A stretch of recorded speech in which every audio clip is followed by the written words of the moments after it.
Dad, we should increase production to meet export demands. Let's review our logistic insurance needs. We'll need more workers. Okay, make sure they are fully covered. Also, it's time to launch into e-commerce. Great move, son. Let's prioritize cybersecurity. Are you ready to grow your business? Talk to us at Chubb Insurance about protection crafted for your business needs. Not just insured, Chubb insured. Visit chubb.com/my. This is a download from BFM 89.9, the business station.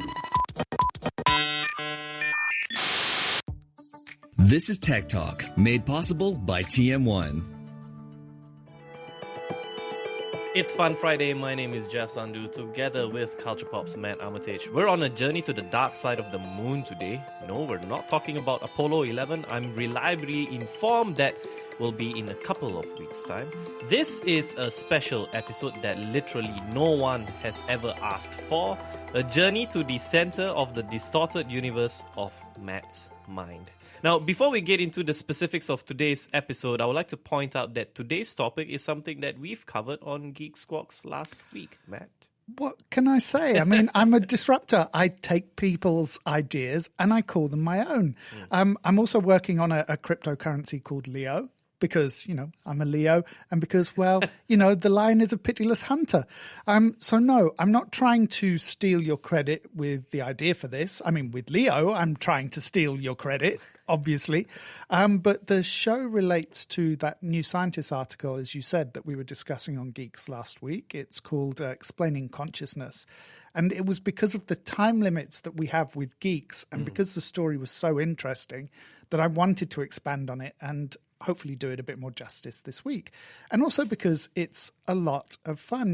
We talk about a lot of way out there concepts on this show, and we have delved into the human brain a few times. We spend a lot of time examining an inhuman brain. And I can only assume that's a dig at me. So sometimes I kind of forget and say human as though I'm not actually one. I'm doing it again. I know I'm a person. I guess I'm so used to observing that I forget that I belong as well, or at least I'm of the same species as the people I don't belong with.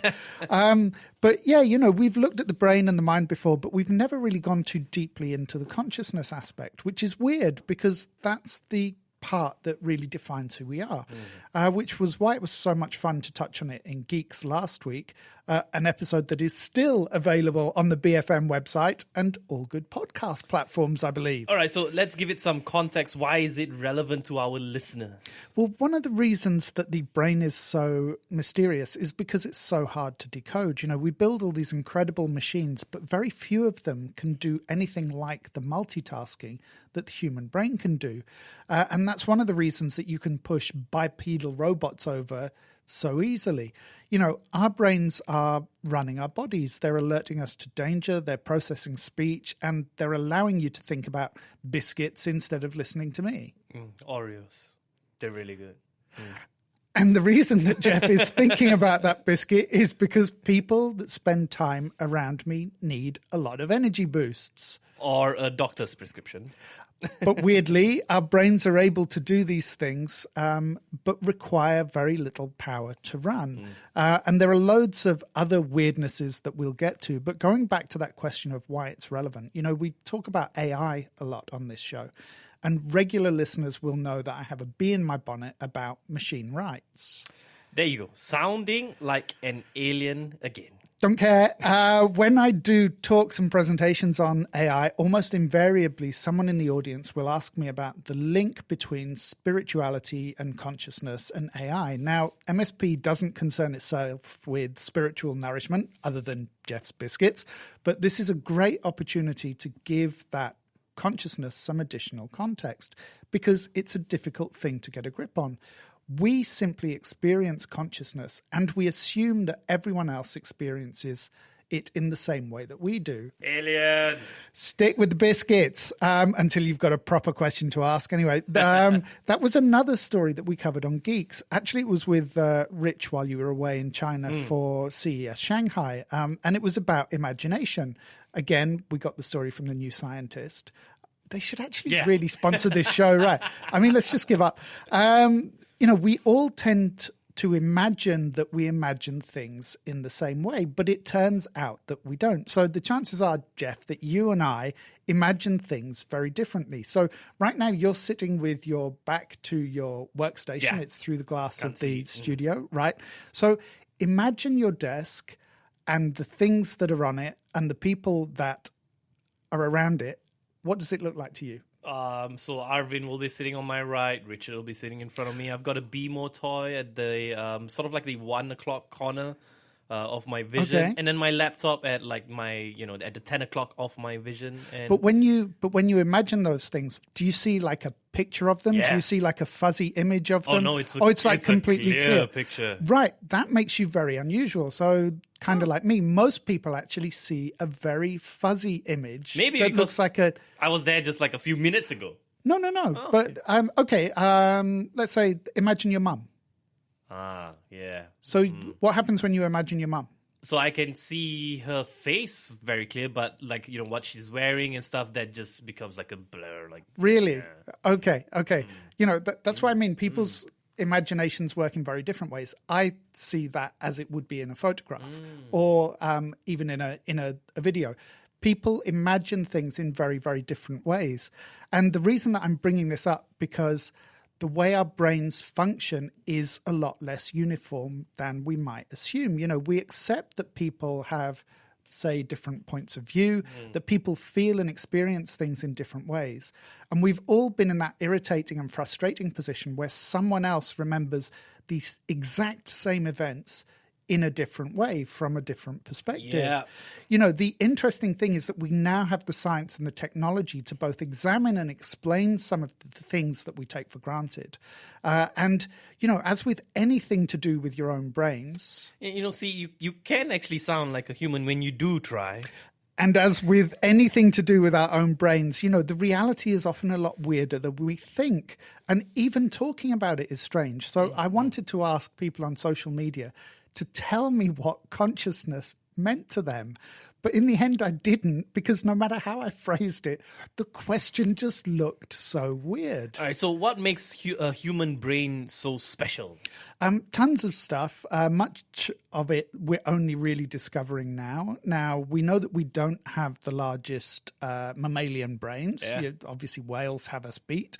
But we are unusual in terms of the size of the brain relative to the size of the body. But even there are other primates who have relatively larger brains than us, but are less effective at using them.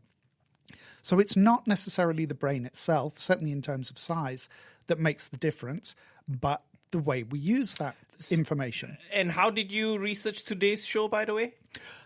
By watching the Luc Besson movie Lucy again. It's already been established that Morgan Freeman is the closest thing we have to God on the planet. And in that movie, Scarlett Johansson is smarter than Morgan Freeman. So I kind of figured that everything in it must be kind of true. All right, and I believe that food might have something to do with it. Not so much to do with Lucy and Luc Besson, but yeah, one of the theories is that the invention of cooking allowed our bodies, and by association our brains, to absorb calories more easily.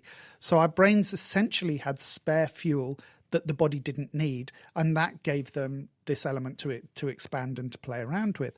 And certainly we have more neurons than any other primates. According to Susanna Herculana Husel at Vanderbilt University, it's also about where those neurons are and their nature, what they're there to do. So we have more neurons in our cerebral cortex than other mammals, and Herculana Husel contends that this is part of what gives us that ability to choose, essentially. We can suppress the fight or flight instinct?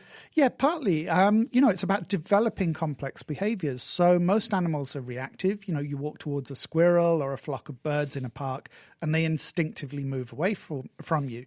Although in some places they've learned that humans feed them, so they might actually make a beeline for you. I once watched squirrels climbing all over a guy in a London park. He obviously came to feed the animals every day, so they'd got used to him, and they would walk up his leg, they'd be walking on his arms and his shoulder. But the point is that we've used those neurons to shape the way we behave. We don't simply react in situations. And that's given us the ability to take that time out, to examine our options and to make choices rather than simply do. Is what we eat an important factor in the way our brains and our consciousness form? To be honest, I'm really not sure. Later on, we'll touch on the gut and the microbiome. And as I mentioned a minute ago, how we convert the food into energy is certainly important. But it does seem to be that there are kind of age-related effects as well. So our brains start to shrink when we hit our 40s. Wow, yours must have shrunk loads. Fortunately, my brain was ginormous to begin with. So figuratively, I do have some wiggle room when it comes to the brain shrinkage. But, certainly you shouldn't put off the mind games like the one that Jeff is currently playing with me. Middle age really does seem to be the time to learn to play that instrument or learn a new language and actually use it. Read some books on neuroscience. And of course, sleeping is really important. That's one skill you've definitely nailed. But don't leave it for too long. If you're leaving all those improvements, those life improvement lessons for when you retire, it might be too late. Your brain won't be as responsive to those mental workouts, which is why I'm stumbling over my words right now. And of course, hand in hand with eating well is exercise. I think we mentioned in the fitness episode a few weeks ago, exercise is great for brain health, not just because it keeps the vascular system healthy, but because of all the complex systems it fires up: balance, coordination, perception, problem solving, and, all of those things that the sofa promises but rarely delivers. All right, stick around. Actually, maybe you may not want to stick around because after the break, being Matt Armitage, it's a true waking nightmare. BFM 89.9. You're listening to Tech Talk, made possible by TM1. Bluff-free medium, BFM 89.9. You're listening to Tech Talk, made possible by TM1. And we're back. It's Fun Friday. My name is Jeff Sandu, together with Culture Pop's Matt Armitage. In case you're wondering if this is all a bad dream, then the answer is yes. Daydreaming is apparently one of the things that sets us apart from other animals. Yeah, it turns out that daydreaming might be more important than a lot of us assume because it gives us the opportunity to pause and reflect. So we're actually calling up memories, but we're also planning. We're making projections for the future. You do make us sound very machine-like, running a subroutine during some downtime. Well, I do wonder if maybe we're looking at things the wrong way around. I mentioned at the top of the show that I often get asked about spirituality in relation to AI. Would we expect a conscious AI to have a spiritual dimension? But I think maybe the point is back to front. We make this assumption that the machines are unlike us. But what do we actually base that on? Mostly on the fact that philosophy and some psychology has tried to define human consciousness in terms of experience, a thing that they call qualia. But that makes the case very hard for neuroscientists because that qualia is very, very hard to identify and quantify. So they're just ignoring it.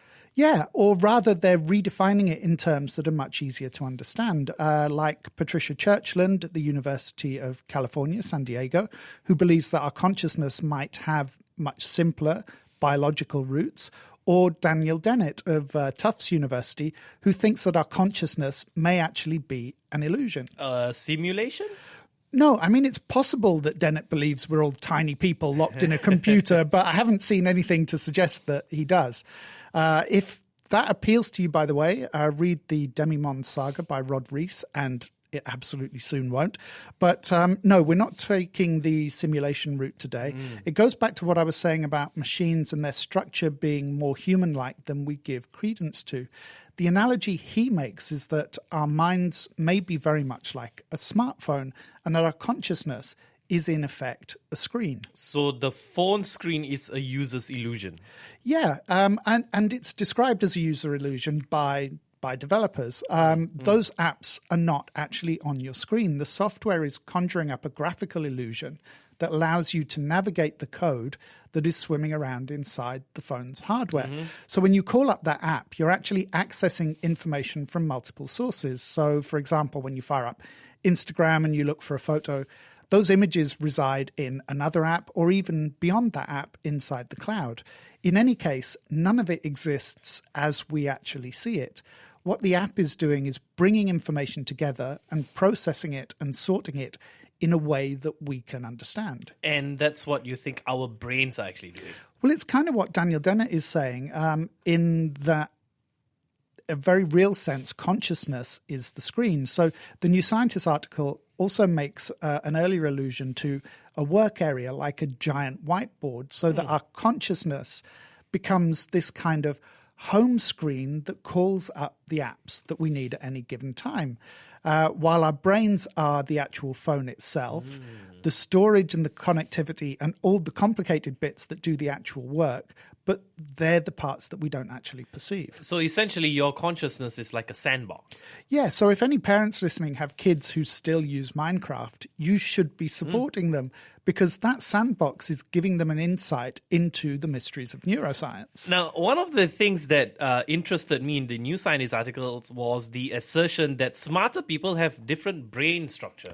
Yeah, and this one is actually really simple. If you don't understand how, then you don't have one of the smarter brains, because the smart ones come with a how-to guide that explains why you're better than everyone else. That's just how it works. No, this is another one of those weird and slightly inexplicable things. You know, we've already said that intelligence and consciousness aren't determined by brain size, but amongst humans, it does seem to be that larger brains often correspond with a higher IQ. It's probably why the people who use those wingsuits can float on the air for so long, because I imagine they've got very light heads. Does that suggest that we can identify intelligence in the brain? Well, there are physiological differences as well as size to do with the grey and white matter in the brain, which gets very complex, so I'm not going to go into it much here. Our brains look like walnuts. You know, when you see a picture of the brain, it looks kind of like a walnut. And that's because of the way the tissue is folded. That folding allows us to think faster because it brings the cells physically closer together. So there's less time spent in actually sending signals from one place to another. And it does seem that smarter people have more folded brains. But back to your question about identifying where intelligence resides and how it functions, that's still very much a work in progress. But even there, the evidence we have suggests that we're more machine-like than maybe we'd like to think. In what sense? Well, a really fun and snappily titled concept called Pareto-frontal integration theory suggests that intelligence can be mapped around a series of hotspots in the brain.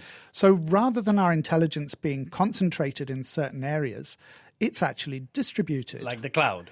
I mean, it's not an exact analogy, but yeah, kind of. And again, you know, you come back to that idea of a screen or whiteboard where the components of all those thoughts are assembled.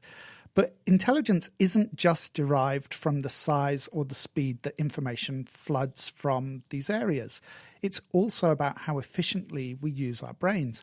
And this is something that we may be able to influence externally as well. You do understand that people get worried when you say things like influence our brain externally. I'm not talking about cutting people open and playing with their brains. I mean, the police have already told me I have to stop doing that.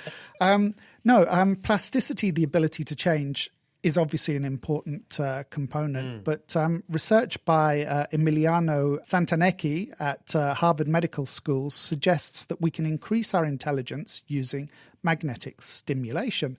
So this week, we have a message going out for the Tinfoil Hat Brigade. You're protecting yourself from signals that will make you smarter. But then that's what they want you to think, isn't it? But we are getting closer to decoding the signals, though. Well, we've talked about the case where a university team was able to play Tetris using those EEG brainwave caps. And we know that most of the big tech companies are researching brainwave technologies so that they can use them as some kind of interface. A team at the University of California, San Francisco, has developed a system that mimics the human jaw and its muscles. So linked to electrodes in the brain, it allows patients to form the word in their head, and then rather than interpreting or reading that word, because we still don't know how, it intercepts all the signals that would then form the word in the muscles of your jaw and your mouth and your throat. And a machine then generates the word for you. So it's still a little basic and it can be hard to understand, but the team hopes that with a little refinement, it will allow people with conditions like paralysis that prevent speech to at least regain enough vocabulary for basic communication. And what's your gut telling you? Will it be a breakthrough? Very clever. It is a breakthrough, but yes, we have to end today with the gut, the stomach.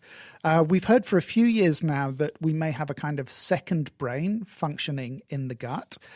Even responses like nausea, that visceral reaction to certain things that horrify us. It's a physical response, but it also has a moral aspect as well. So in a very real sense, that's the brain and the gut working together. But the question is, which organ is the one that is actually stimulating the reaction in it? Are you feeling nauseous because of a reaction in your gut or a reaction in your brain? Who's sending signals to where? Is this where you make another machine analogy? Of course. I mean, look at your car or most complex automated systems. You don't just have one control unit. You probably have dozens, which are, yes, interdependent, but can also act independently of that system core. Why should we be any different? There are estimated to be around 500 million neurons in the gut, and that makes sense. What we ingest is critical to maintaining the functioning of the body, and digestion is one of the most taxing things that we can actually put our bodies through. So you want there to be a signaling mechanism that tells the brain what you're eating is providing enough fuel, detecting the pathogens that it can deal with, and sending out emergency signals to the rest of the body for any pathogens that it can't. Isn't there also evidence that some medical conditions start or are triggered in the gut? Well, we're really only at the infancy of research into the microbiome in our gut. I think we've reported on the show before that some mental health conditions like depression may be treatable or alleviated with probiotics in the future, although we're yet to identify the magic strain. Parkinson's and some forms of autism are also thought to originate in the gut. Some epilepsy sufferers have had success with high-fat diets in terms of alleviating their seizures. And a 2013 study found that test subjects who were given a fermented milk drink experienced a change to their resting brain activity and also to the way they responded to emotional stimuli. All right, so what have we learned today? That humans are machines? Well, we've learned that the brain and consciousness are amazing things, that the way we experience the world is literally assembled in a way that isn't dissimilar to a computer with a hard drive, an operating system, applications, and most importantly, a screen that we call consciousness. Maybe what we should think about is that machines, which are devices that we create, are actually more like us than we think they are. That perhaps they're assembled from a subconscious human blueprint. It makes sense that we would create machines that mirror our own functionality and systems. Just because we aren't consciously aware of how our brains work, in the same way we don't see the processes that are delivering this podcast to your headphones or speakers, that doesn't mean that our brains aren't influencing the way we design along similarly human paths. It's just that we may not be aware that we know how our minds and bodies function at a conscious level. I know some people are going to be uncomfortable with this, but, I kind of find it reassuring to think that machines and maybe the AI-powered androids of the future will be far more human than they are alien. And that the automatons of tomorrow will be using my machine brain as their blueprint. Oh gosh, dear, help us. Yes. I just want to add, if you haven't booked tickets yet, a reminder that I'll be speaking at the Architects Design event on Saturday, 6th of July at the KL Convention Centre at 3 p.m, the Tomorrowland Pavilion in Hall 8, I believe. I'll be talking some more about the Chaos Factory, the enslavement of humanity by machines, and all the other things that make me happy.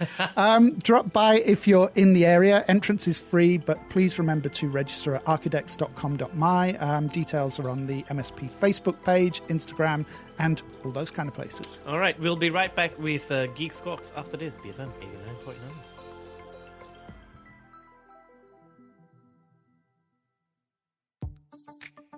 Tech Talk, made possible by TM1. To learn more, visit tm1.com.my. Thank you for listening to this podcast.